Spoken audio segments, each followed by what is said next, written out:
Good morning everyone. आज हम लोग पढ़ेंगे क्लास 12th का होम साइंस का chapter number 1 that is work livelihood and career. अगर इसको देख लिया तो इस चैप्टर को दोबारा पढ़ने की ज़रूरत नहीं पड़ेगी। तो सबसे पहले कॉन्सेप्ट ऑफ वर्क, क्योंकि नाम में ही हमें सबसे पहले कुछ भी पढ़ने से पहले चैप्टर का नाम समझना पड़ता है। So basically concept of work, कि वर्क होता क्या है। तो डेफिनेशन देखते हैं इसकी, any essential activity perform for a specific purpose, यानी कि ऐसी कोई भी एक्टिविटी जो हम किसी एक पर्पस के लिए करते हैं उसको हम वर्क बोलते हैं। ठीक है। पर्पस ऑफ वर्क, अब वर्क हम करते क्यों हैं? अर्न करने के लिए मनी को, ताकि हमारी बेसिक जो नीड्स है वो पूरी हो सके। ठीक है। To develop personal identity, self esteem, to contribute to society, कि जब हम वर्क करेंगे तो हमारी पर्सनल आइडेंटिटी भी बनेगी, हम लोगों से सोशल हो पाएंगे और फिर हमारी पर्सनल आइडेंटिटी बिल्ड होगी और हम सोसाइटी को भी कंट्रीब्यूट कर पाएंगे। अब बात करते हैं मीनिंगफुल वर्क। देखो, वर्क से ज़्यादा मीनिंगफुल वर्क के बारे में पूछा जाता है और इन दोनों में डिफरेंस भी आ जाता है। तो वर्क हम सिर्फ इसलिए करते हैं ताकि हम अपनी जो हमारी बेसिक नीड्स है उसको कंप्लीट कर सके। लेकिन मीनिंगफुल वर्क क्या होता है? Work that is useful to others, मतलब जो दूसरों के लिए, दूसरे लोगों के लिए हेल्पफुल हो, उनके लिए बेनिफिशियल हो, इंजॉयबल हो फॉर वर्कर। जैसे कि अगर मैं कुछ काम कर रही हूँ तो वो काम करने में मुझे इंटरेस्ट आ रहा है। And allows them to express their creativity and talent, और मुझे जिस भी चीज़ में इंटरेस्ट है उसको मैं एक्सप्रेस कर पा रही हूँ, तो उसको हम मीनिंगफुल वर्क बोलते हैं। नेक्स्ट अब हमारा टॉपिक है जॉब एंड करियर। ठीक है। क्योंकि वर्क लाइवलीहुड एंड करियर था चैप्टर का नाम, सो अब हम जॉब के बारे में देखते हैं। तो सबसे पहले जॉब क्या होता है? Involvement in work mainly for earning, यानी कि जॉब हम सिर्फ क्यों करते हैं? काम हम करते हैं सिर्फ और सिर्फ अर्निंग करने के लिए, यानी कि हम अपनी नीड्स को पूरा करते हैं, तो उसको हम बोल देते हैं जॉब। ठीक है। हम उससे सेटिस्फाई हैं नहीं है वो डिपेंड नहीं करता। अब growth, limited advancement beyond the role, यानी कि हमारी ज़्यादा ग्रोथ नहीं होगी। मतलब हमें पहले से पता होता है कि हमारी सैलरी अगर शुरू में इतनी है, ठीक है, तो वो आगे जाके इतनी ही बढ़ सकती है, उससे ज़्यादा नहीं बढ़ेगी। सो जॉब के अंदर हमारी कोई इतनी फिक्स ग्रोथ नहीं होती है। अब लर्निंग की बात कर लेते हैं। Requires basic skills for a specific task, यानी कि हमारे अंदर स्किल होनी चाहिए ताकि हम उस जॉब को कर सकें। अब मुझे कंप्यूटर पे कुछ काम करना है, मुझे ऐसी कुछ जॉब मिली है कि मैं कंप्यूटर पे वो काम करूँगी, तो मुझे कंप्यूटर चलाना भी तो आना चाहिए, तो मेरे पास कंप्यूटर चलाने की स्किल्स होनी चाहिए। Next is focus, aim to finish the task and duty. हमारा फोकस क्या रहता है? जो जॉब करते हैं उनका फोकस रहता है कि आज हमें इतना काम करना है, तभी हमें आगे जाके बोनस मिलेगा या हमें सैलरी अच्छे से मिल पाएगी, तो ये इनका फोकस होता है। अब हम करियर का देखते हैं कि करियर में बेसिकली क्या क्या होता है। Next we are talking about career. Career क्या होता है? एक lifelong journey on a chosen path, यानी कि हम एक चूज़ करते हैं, अपने स्टडी टाइम से हम चूज़ करते जाते हैं कि हमें आगे ये करना है, फिर वो हमारी लाइफ लॉन्ग जर्नी हो जाती है, यानी कि हम उस पर 2-3 साल 4-5 साल और बहुत उससे भी ज़्यादा, जब तक हम अपना जो भी हमने रास्ता चुना है उसको हम फुलफ़िल नहीं कर लेते, हम उसके लिए करते रहते हैं मेहनत। ठीक है। तो लाइफ लॉन्ग जर्नी होती है on a chosen path. Next is deep desire to excel and grow speedily, यानी कि धीरे धीरे धीरे धीरे करियर में इनकम स्टार्ट होती है, पहले थोड़ी होगी, फिर उससे ज़्यादा होगी, फिर उससे ज़्यादा होगी, तो स्टीडी इसमें ग्रोथ होती है। Next is requires continuous skill upgrading, यानी कि सिर्फ एक स्किल होने से कुछ नहीं होगा, तुम्हें अपनी स्किल्स जो है उसे अपग्रेड करते रहना होगा कि अभी ये ज़्यादा ट्रेंड में चल रहा है तो हमें ये भी आता हो, ये भी आता हो, तो हमें मल्टीपल स्किल्स हमारे पास होनी चाहिए। Next is aim is passion and professional success. ठीक है। मतलब हम अपना एक करियर में हम हैं तो हमारा क्या होगा? प्रोफेशनल सक्सेस होगी, और हमारा जो एम होगा वो हमारा पैशन होगा। ठीक है। So next we are talking about traditional occupations of India.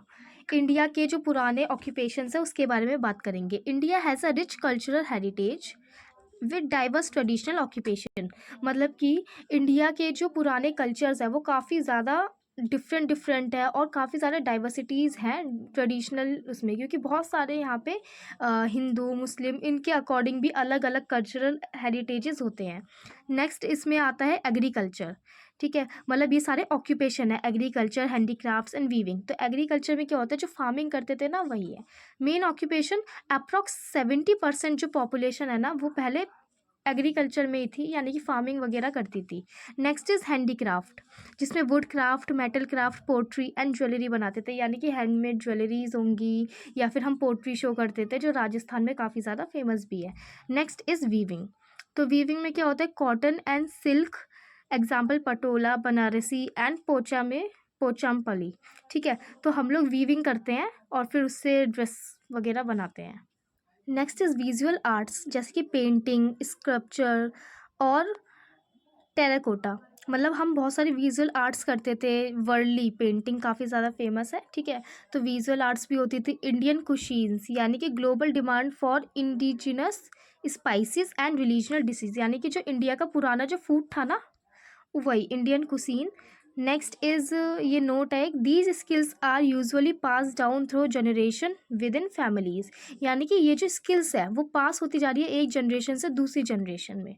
Work, age and gender. ठीक है, वर्क तो हमें पता चल गया था कि वर्क बेसिकली होता क्या है, हमने वर्क और मीनिंगफुल वर्क दोनों देख लिया था, बट अब हमें एज, जेंडर ये सब भी देखना है। तो जेंडर में आते हैं सबसे पहले सेक्स या फिर जेंडर कि कौन सा है। ठीक है, तो बायोलॉजिकल कैटेगरीज में हमें मतलब डिवाइड करते हैं हम पॉपुलेशन को मेल और फीमेल में। ठीक है, तो जेंडर क्या है, social identity, roles defined by society like masculine, feminine. ठीक है, कि अगर कोई मैन है तो वो ये काम कर सकता है और फीमेल है तो वो ये वर्क कर सकती है। नेक्स्ट इज जेंडर इश्यूज़, कि इसके इश्यूज़ क्या आ रहे हैं, कि हमने डिवाइड कर दिया कि ये काम ये कर सकता है, ये काम ये कर सकती हैं, तो इसके इश्यूज़ क्या आ रहे हैं। Social norms often dictate suitable jobs for man and women, यानी कि हमने बस ये बता दिया है कि कौन सी जॉब मैन के लिए और कौन सी जॉब वुमेन के लिए है। जो वुमेन की जॉब है वो मैन नहीं कर सकते और जो मैन की जॉब है वो वुमेन नहीं कर सकती हैं। तो ये एक जेंडर इशू आ रही है। नेक्स्ट इज़ गवर्नमेंट इनिशिएटिव्स, के गवर्नमेंट ने अब इसके रिलेटेड कौन कौन से इनिशिएटिव उठाए। तो बेटी बचाओ बेटी पढ़ाओ। ठीक है, ये एक इनिशिएटिव था जिससे कि हमने मतलब जो रूरल एरियाज़ में जो गर्ल्स थी उनको स्कूल जाने का मौका दिया गया था, जिससे कि वो स्कूल में जाके पढ़ती थी। Aims to improve child sex ratio and promote करना गर्ल्स की एजुकेशन को, क्योंकि पुराने टाइम में गर्ल्स को नहीं पढ़ाते थे, तो इससे जो एजुकेशन रेशियो भी है वो भी काफ़ी इंक्रीज़ हुआ। नेक्स्ट इज़ की कॉन्सेप्ट फॉर सक्सेस, यानी कि सक्सेस के लिए कौन कौन से कॉन्सेप्ट्स होने चाहिए। तो सबसे पहले आता है life skills, abilities for adaptive and positive behaviour, यानी कि सक्सेस को पाने के लिए हमारे पास मतलब एबिलिटीज़ फॉर अडेप्टिव, यानी कि हम अलग अलग जो हमारी स्किल्स है उसको अडेप्ट कर पाएँ, और पॉजिटिव बिहेवियर हो हमारा, हम बहुत जल्दी हार ना मान लें। ठीक है, और स्ट्रेस को मैनेज कर सके, डिसीज़न मेक कर सके कि ये चूज़ करना चाहिए या ये चूज़ करना चाहिए। कम्युनिकेशन में भी हम अच्छे होने चाहिए दूसरों को अपनी बातें समझाने के लिए। Next is ergonomics. So ergonomics क्या होता है, देखो, the science of fitting the job to the worker to improve safety and productivity. अब बहुत सारे लोगों को एर्गोनॉमिक्स समझ नहीं आता।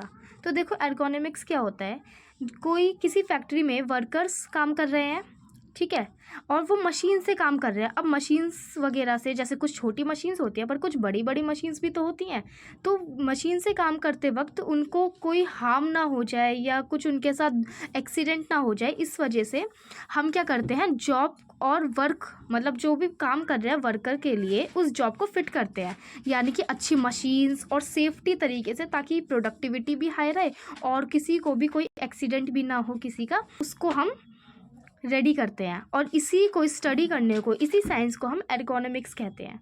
Next is entrepreneurship, taking the initiative and risk to start a new business to meet social needs and generate employment, यानी कि एंटरप्रेन्योरशिप क्या, कोई भी एक पर्सन है, अब वो बिजनेसमैन बन रहा है, ठीक है, यानी कि वो एंटरप्रेन्योर बन रहा है या बिजनेस वूमेन बन रही है, ठीक है, तो सबसे पहले उस इंसान को इनिशिएटिव यानी कि पहला कदम उठाना पड़ेगा और उसे रिस्क लेना पड़ेगा नए बिजनेस को स्टार्ट करने के लिए। क्यों वो स्टार्ट करता है, क्योंकि उससे जॉब से ज़्यादा उसे उससे प्रॉफिट होगा और उसका जब मन करेगा वो तब छुट्टी ले सकता है, मतलब अपने नीड के अकॉर्डिंग उसका जो मन करेगा वो कर सकता है, ठीक है।